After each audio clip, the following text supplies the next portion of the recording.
Hello and welcome. Thank you for joining us. We are broadcasting from the Thomas K. McKeon Center for Creativity, and I'm your host, Corey D. Taylor. Today, we're going to be talking about something that a lot of people know that literally happens behind the scenes. Today, we're going to be interviewing radio personalities with the things that are growing on the internet, such as the Breakfast Club, the Ricky Smiley Morning Show, as well as the Steve Harvey Morning Show. A lot of people are wondering what goes on behind the scenes at a radio station. My guest today is none other than Aaron Bernard and Ali Shaw. They are radio personalities for the radio station KJAMS. If you want to know what it takes to make it in the radio business, you come to the right place. So stay tuned because this is Up Close with Corey Taylor.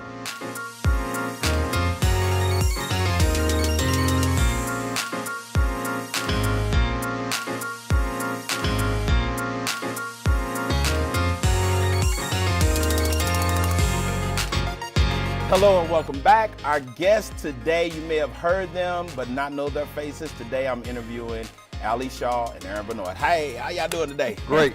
Man, I'm so glad y'all here. I'm excited. You know, I know the viewers are probably like, man, he always says that. Is he really excited about the guests? No, because this is the thing that's so awesome about TV. You get to interview people you really are excited about interviewing. And so with that being said, you know, everybody, and I do get people that call me, and you all know this because what we're going to talk about today is that you all are radio personalities. And so you get this, people call in and say, hey, I want to be on your radio show. And then you're in your mind, you're like, for what? I just want to be on there so I can be famous. You know what I'm saying? And then I get that too. People call me like, what does it take to be on the show? And I'm like, what do you do? Yes. Well, my mama and my daddy famous, but what do you do? You know what I'm saying? So with that being said, I always like to ask my guests, what is it that you all have been up to lately? Besides the whole radio thing, of course. You can go first, or ladies first. No, really. Ladies first. Ladies first. This is what happens. He thinks he's being nice, but he knows I would rather him go first. Right. You know, as you see, kind of a brother-sister relationship Yes. here. That's what we do. We pick on each other. Well, I'm doing what I've been doing. I am the production director at 105 KJAMS and 99.1 Heart and Soul. That's my main job, but I'm host of the Weekend Rewind on Saturday mornings, KJAMS. And then we also co-host a show together, 99.1 and 1050, The Evening Pulse with AB and Ali Shaw. So that keeps us pretty busy. We're at work at least 6 days a week, sometimes 7.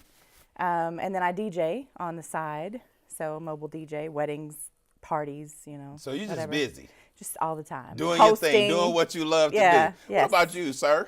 It's pretty much the same kind of carbon copy kind of situation from broadcasting. Assistant program director for KJAMS, and I spend most of my day doing administrative stuff until it's time to record a commercial or get ready for our show on 99.1 FM. Sunday nights I'm on FM on KJAMS doing an old school show. Also DJ a couple of times during the week. And a family man, got kids at home, and doing everything. Man, doing it all right, so y'all really, really busy. Y'all sound like my life. But that's cool. Now, today I really want to talk about some amazing things that you all do because I think you just kind of touched on it. A lot of times when I bring people on the show, everybody thinks about their job. And they're like, oh my God, I want to do what they do. But they don't really know what goes on behind the scenes. And so today I really want to let you all help our viewers get a sneak peek at what goes on behind the scenes. You alluded to it a little bit, but I wanted to go to you right now. You said when I'm not on the air and I'm not doing the other things that are in the realm of personality, I'm doing a lot of administrative work. I want you to talk about that because when I think of radio, I don't think of administration work. I think of them like, hey, what's going on? And you're here on KJAMS. And then like he's having fun, but they don't think that it's work. So It is work, and basically to break it down a little bit easier is to understand the difference between the programming side and the sales side. We basically work out of an office building that's been converted into studio space. So we have our sales staff who does the work of bringing in contracts and going out to businesses and spreading the word about the radio station. And then you have the programming side. When we're not on the air, we're also doing things that deal with affidavits, filling out paperwork, interviews, emails, all kinds of things that Wow. are normal office things that go on, even though you're not on the air. Right, So, right. yeah. So just for our viewers to know that, so it's not all fun and games. It's a real real serious size, and because people are under the illusion when they hear like a Ricky Smiley, which you all also host his show, Yes. they think about a Steve Harvey or anyone, a Ed Lover, anyone that's on radio, and then also you all, they hear them on the radio and they have no idea what goes into them doing those jobs. And like you said, it's administrative stuff, it's paperwork, and then in some roles, the person may be a personality, but they may not be doing all of the work because they'll have a producer who's behind the scenes that you'd never hear, like in the case of Willie Moore. He's like, hey, that's the producer over there, and they're doing all the work. And I remember I was telling you all this. Remember Coco Brother out of Atlanta, he had a show, and when we were in radio break, he was like, hold on, I can't talk right now. And he was working his little machine, and he was like, cool, all right. And he was editing stuff on the fly. We air his show on KJAM. Oh, really? Yeah. Sunday mornings. Let me ask you this question. When you're sitting there, how much goes into actually doing the show?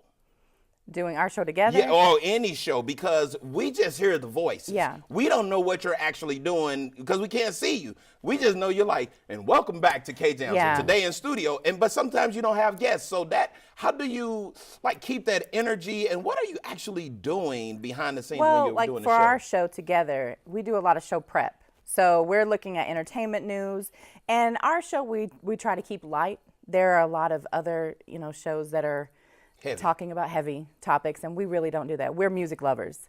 So we're talking about entertainment. Did you hear the new Jay-Z album? Did you hear about, we have Purple Talk because I'm a huge Prince fan. So, Talk, we'll okay. talk about what the drama going on behind, Prince and his estate or whatever has been going since he'd passed. And so a lot of show prep goes on. He probably does the most of that. I would call myself the producer of the show because I'm the one running, the boards, board and the pushing the mics little and machines and- counting yeah, us down and, Right. things like that. And in the beginning I said, well, I'm your sidekick. And he goes, no, we're co-hosts. So I Good. said, okay. Now So that awesome. made me, yeah. Now, because I want to go back to that, because what an unselfish thing for you to do, because I do know when people get a platform, whether it's TV, film, or whatever, if they are the person who's the voice or whatever, Yeah. they want to be the only voice. They don't want to. They will. Yeah. You will be Yeah. a sidekick, not a does it. co-host, and that's good that you're doing that. Okay, Yeah. so let me go here then. So I understand you're not actually from here. You're from New York. How did you get to Tulsa, Oklahoma? That's what I want to know. The easiest explanation is to say through the military. I spent some time in the military, about 8 years, and I did a lot of traveling. And my family moved around a lot. Almost every 5 years, we moved into a different area of the country. So they ended up in Texas. And when I got out of the military, I would come to Texas, and I had a friend of mine who moved to Oklahoma who was also in broadcasting. And I would come to Oklahoma, come to Tulsa, and visit him.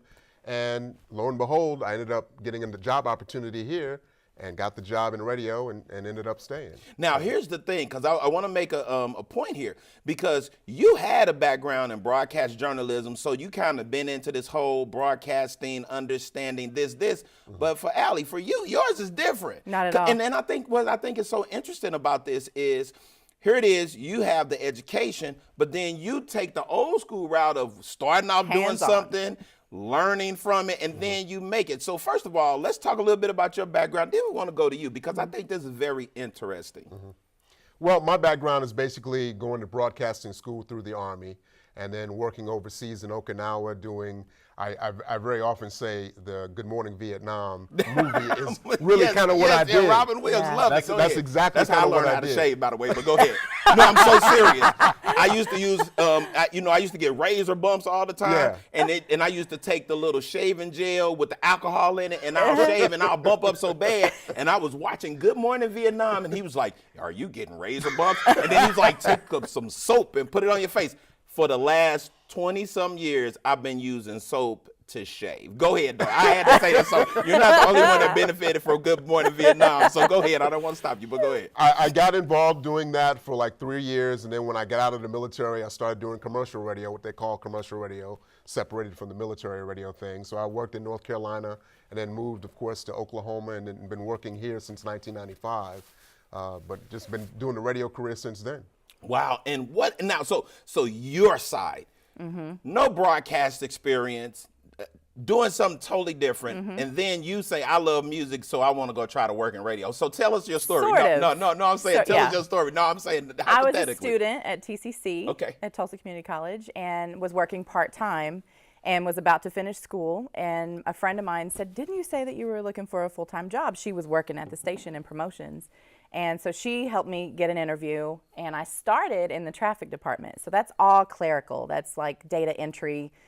You provide the commercial log for the jocks on air saying this commercial must play at this time within this time period or whatever. So I Paperwork. started doing that because I had a lot of administrative assistant type experience or whatever, executive assistant, et cetera. So I started doing that, and then I just started asking questions like, well, I want to learn how to run the board. And so I did that. And then one of our production directors, I said, well, can I do a commercial one day? And then they let me come in and cut a vocal for, and of course, hearing it now is like, oh, my voice is so squeaky, Not it's strong. not Right, like it needed to is be. now, Right. not at all. But then DJ Romeo was the one who really kind of took me under his wing, and as far as the production side, and he taught me a lot. He would force me to come in here, and I want you to say this 5 different ways. And in the beginning, my mind goes, I don't know what you mean So by that. with acting, voiceover type so stuff going on. taught me a lot of voiceover work. And then learning the on-air side, I would shadow him. And so I would watch him during the old school Sunday Night Live. I'd come up and he'd, flipping these CDs in and out and adjusting the pitch and getting on the mic and hitting. Notice He's you said doing. CDs. Right. Yeah. We don't use those And anymore. then he was, and so he's a real DJ. Right. He's not just there's a difference Right, between because he a does the DJ. Situation Room as well Yes. here in Tulsa. Go yes. ahead. And so I shadowed him several times, and then they all just kind of gave me this push. AB, Romeo, and then on my DJ side, DJ Shannon 1, I call him my DJ godfather. They've all kind of pushed me into this DJing outside of work as well as being on air. And so I tried it and loved it, and then Romeo passed away unexpectedly. Oh, wow. And so I became the production director. I didn't even know he had passed away. In 2009. Yeah. Yeah. Wow. So when that happened, it was I switched positions and went into that, and then the person up front took my position, and then I was doing my show probably right when he passed. I was related to when Michael Jackson passed because he died a few months later. Michael died in June, and Romeo died in November of that year. So it was just one of those by happenstance kind of things, and everything I've learned has been hands-on. Wow. So let me ask you this question. How long were you doing the behind the scenes stuff before this opportunity came along? 2006 is when I started at the station, Mm-hmm. and 2008, I would say, was when they started kind of teaching me a few things. But I started my show on 10:50 a.m. only at the time in 2009. Okay, so the reason why I wanted to say that because that was a span of like 3 years. Yeah. And so basically because so many people with the internet nowadays, they don't pay any dues. And it's like they got a hot something going on, and now everybody's pouring all of this stuff into them. But then when they get them to the table, they don't really know what they're doing. Yeah. They just Right. happen to have luck. And anytime I get guests on that are in the entertainment arena, I always want to ask them this question: how do you all feel about what I would call novice without education coming in, and then because when people think about a Steve Harvey or someone that just get a radio show and they never have a radio background, but they don't work their way up like you. They just start doing the show. Everybody's like, well, I want a show too. So Yeah. talk a little bit about how do you all feel when it comes to that? I know y'all don't like to do the heavy stuff, but let's talk about that. Well, I would say it depends on the person. If they are showing that they're willing to work for that, and even with someone, I don't know what Steve Harvey's experience has been like, but even with someone in that position, I think that when that does happen for them, they look and see, oh, wow, this is real work. Right. I'm not just here to talk. Like, I actually have to do some of this prep or whatever it is. So I think it really depends on the person. There are some who want to just walk in and go, hey, here we are, and Right. let's have fun and hang out with celebrities, and it's not all. And that's because of the perception of the business Yes. as opposed to how it actually is. And once you get in it, you find out how it actually is. And if you have some natural talent and you're inquisitive and you have some initiative, you can learn pretty quickly and you can ascend pretty quickly. Wow, and the reason why I say that because people when they learn that I'm on television, I get you all can get this. I get a ton of calls like, "Yo, I want a TV show too." Yeah. And I'm like, "Great." like, and then they'll say, well, how do I do it? I was like, well, you got to do this, this, this. And then I was like, well, that's what you need. And Yeah. call me if you have any questions. Well, I never hear back from them. Yeah. Yeah. Or those who launch out there and they try, they was like, this is a lot of work. I'm like, did you not? You see me in front of the camera for 20 minutes or 20-some minutes. Yeah. But behind the scenes, from contacting agents to managers and, starting off talking to a person 1 year and can't get them on the show until a whole nother year away. Like, people don't have any idea how tedious that is, you know? And then thinking about the show and researching the people you're bringing on. And then, you got to have storyline. You got to know. So when people call me, even if they are these big name people, I'm like, well, I don't know what we're going to talk about with you. What are you passionate about? I'm like, everybody knows you're a celebrity, but there's got to be something else that make you interesting that we need to talk. So when it comes to that, so since you all have been doing this all of this time, what would you all say are your most memorable moments when it comes to doing radio? Because even though it's been all of that work, and we just talked about that, I know the people are like, but it has to be fun. And of course it's fun. So let's start with you. What is your most memorable time on radio? I would say a combination between getting a chance to talk to a celebrity or a musician, an artist that you respect and admire. For me, one of my greatest interviews I remember having is with KRS-One. Because I got a chance to talk to him for like 45 minutes. Especially being a New Yorker. Yes. I get it. Because I'll be like, yo. It was one of these interviews where you ask one question and he elaborates with like 5 minutes of an answer. So the whole interview is basically him talking. Yes. Yeah. And then those other times when you can play music on your show and have somebody call in and say, this meant this to me, or I experienced this, thank you for doing that. And it made me feel this way. And that's a connection with people that is great. You can't. What about you? Well, I have a couple. One of them that we share, so I'll save that one for last. But the first one, my very first interview ever was a phone interview with LL Cool J. And so, of course, I'm a nervous wreck. Like, I can't believe I'm going to talk to LL, and I'm trying to think of what can I say, how can I introduce him. And one of the main things two things I wanted to say to him was, you're the reason why I broke my rewind button. And I said, and he starts laughing. I said, I'm serious. My rewind button broke when I was playing your tape. I'm bad. I played that song over and over. So he was a great interview. Same with him. He talked and just hearing his voice alone. But then he had also done some voiceover work, and I'm a big voiceover girl now at this point. And I said, you did this commercial for Toyota, I think it was. You were Benny the Bulldog, and you could hear him kind of go, ha ha ha. Yeah, like I forgot about that. And so I loved that moment with him, and I love being able to tell him, man, I really appreciate your work. But I would say probably our joint experience was when we got an opportunity to interview Blackstreet. Teddy Riley was here. And that was a good 45-minute interview as well. And now, because I wanted to say this, don't mean to interrupt, but it's fine. You all talked about how you do these interviews on the phone, but you get to interview people as In well person. in Yeah. person. Yeah. And that's what I think is so awesome about radio, because, and we're starting to see a little bit of that, like with the Ricky Smiley show and Kid Craddock when he was alive. They're starting to go to broadcaster in the Breakfast Club. They're starting to do in the studio interviews, and you get to see who they're talking to. So let's go back. Tell us about that. They were here for New Year's Eve. Was that 2 or 3 years ago, I guess? And it was kind of a Blackstreet, I wouldn't call it reunion. They were just, doing a show here in Tulsa.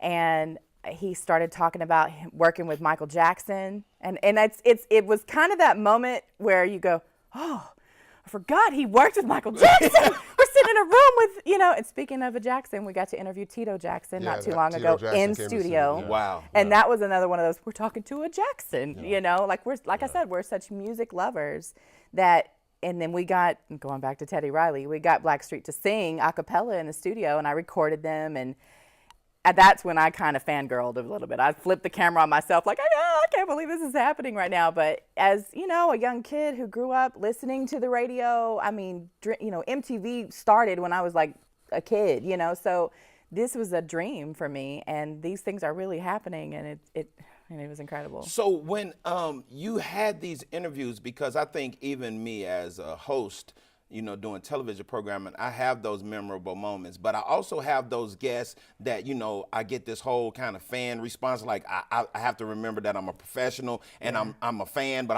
and so I got to Yes. keep my composure. Yes. But is there anyone that has ever come on the show that is so profound when they spoke that it wasn't just a fan response, it wasn't just about music, but it opened your eyes, like that it was a teachable moment of and you were like, oh man, like I'm really doing this, like this is my profession. Did you ever have those teachable people? For me, it was when Clifton Talbert came on and he started talking, and then I had some people in studio that were working with me at the time, and everybody, it was so silent in the studio here because he was just dropping knowledge, and I was like, if I could take notes right now, Yes. anyone for you all? Teddy Riley did that for me. Yeah, 'cause Teddy he had a did ton that, of and I think knowledge. we were present when Scarface was in the studio with a couple of our colleagues, Yeah. and we're in the studio listening to basically what he was talking about. He was talking about the industry. Another long interview. Yeah, he Really, didn't have any problem elaborating on ideas and thoughts and his experiences. And so. just so our viewers know, Scarface, kind of a godfather of Southern rap, Yes. with the Yes. Beast, Ghetto Boys. Ghetto Boys and all that out of Houston. Yeah. And so for me, when I interview people, it's always this surreal moment because, we've had Grammy Award winning producers sitting here. We've had Golden Globe winners, Oscar nominated filmmakers, former NFL. And it's, for me, coming from where I'm from, St. Louis, it is a surreal moment after the show is over with. Like I'm really, and sometimes it doesn't hit me that I'm doing what I'm doing, because to me it's just work. Yeah. Okay, so when you all are doing what you do, has it ever just kind of hit you, not that you've arrived, but that you can't believe that I'm doing this really, because you probably dreamed you'd be doing something different?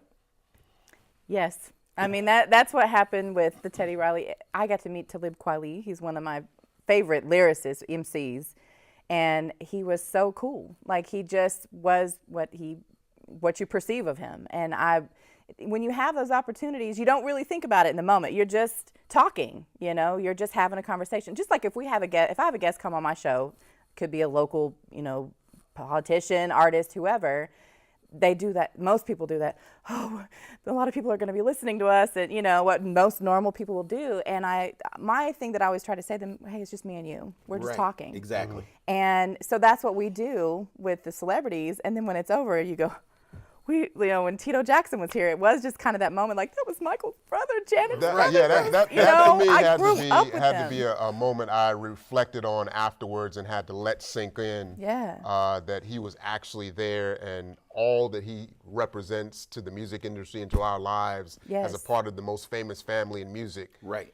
And not It's just our just lives, like- but our parents' lives. yeah. Like, then I It's started heavy. thinking about, like, It's heavy. Right. my It's heavy. parents' albums that I was listening to on a Saturday morning. Like, Tito, he's here. It was a great experience. Now, Allie, when you and I were talking, when I was getting to know you prior to bringing you on the show, because I want to shift gears a little bit, because you said something to me that I thought was very powerful, because a lot of times I'm wondering, like, why artists don't get a lot of airplay sometimes when they're new. And you said something to me, and I want to elaborate on this because somebody viewing needs to hear this. You said radio is not where you begin, but it's where you end. And I want you to expound on that a little bit, because with YouTube and the internet, everyone is out there. And even though they're on the internet, and the internet has definitely become more and more valuable as a way to get your music out, but still radio is still like the golden calf, if you will. Yeah. And so everybody, even though, like, I remember hearing Macklemore Thrift Shop, it was on the internet,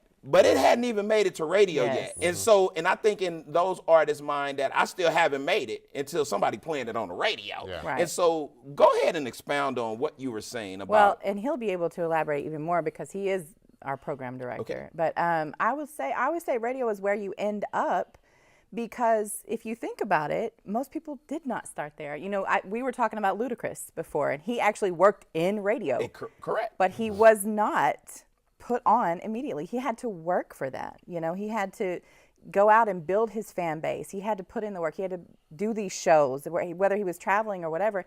And he researched and did all of his work before he ended up there. And I don't know what the perception is that makes people think, well, I should be on, this is a great song. Well, then ask this person how they did it. Yeah. Right. You know, right. if you heard your favorite artist on the radio, get to know, read their story, read their biography, you know, check that out, because just like with our jobs, you know, I had to work to get to where I was. It took me several years to get into the position I was in. So, and I didn't go to school for that. You know, there's always that But little it was guilt. work, though. It was work. exactly. And so same with art, you know, artists. Radio, it's just my typical phrase. Radio is where you end up. I think it's a lingering perception that radio makes and creates the fame, and it does not anymore. It used to 20 years ago, Yeah. but now you have so many other streams of accessing fans and the public that no longer is it as important to be on the radio as it used to be. And I would say this from seeing, like, going back to the Macklemore thing, he was already relevant Yeah. to those who watch the internet. Like, I did not even know who he was, and then when I got a hold of it, he was like 30 million views in, and I'm like, how did I not know who this is? And Right. then a week later, it comes on the radio, and then I tell my kids, y'all heard of this guy? And it's like, no, and I'm like, y'all are on the internet. How you not know this? You know? So I think that what radio does is keep them relevant. You know, keep them, because after they've done everything and it's on the internet, now they're on radio, and now it's keeping them going, keeping them relevant. You know, keeping them out there, promoting who they are. They're going to be touring. They're on, you know, because one thing that I notice about artists, they may be out there, videos may be going well, but don't nobody know when they're touring half the time, unless you go start trolling their website. And then that's if they have a website, because it may be I'm just getting this buzz. So with this show, it's all about helping people to know what it takes for a person to go on and be successful. So I'm gonna start with you, ladies first. What do you think it takes for a person to go on and be successful in whatever they're doing in life? And whatever they're doing, Yeah. hard work. I'm always going to go back to the way my mother and father raised me. I can't say what my dad would say. I don't care if you're shoveling stuff. Right. You do it, you be the best stuff shoveler you can be, no matter what. You work hard, and it will pay off. And there are times when you're going to get frustrated and think, oh man, I have been putting in so much work. When am I going to get my reward? And then going to more my mother's side and my grandma, well, you don't do this for your reward here, you do it for your reward in heaven. So no matter what, be excellent. If you see a piece of trash on the ground, pick it up. I don't care if you didn't leave it there. Pick it up and put it in the trash. You know it doesn't belong there. So be excellent. So Wow. What about you? I'd say have a plan, have an idea of what you want to do, get information, learn about it, and apply yourself in practice. Wow. Well, hey, I want to thank y'all so much for coming. you. I hope to get y'all back when maybe one day y'all got a celebrity coming through and we can just partner up. Y'all come through and we all talk together, all right? yes, you go. that would be great. I hope you've enjoyed our show today. I would like to thank my guests, Ali Shaw and Aaron Bernard, for joining us. Think about this. Change is inevitable, but your attitude towards that change, it is always optional. Until next time, keep looking forward.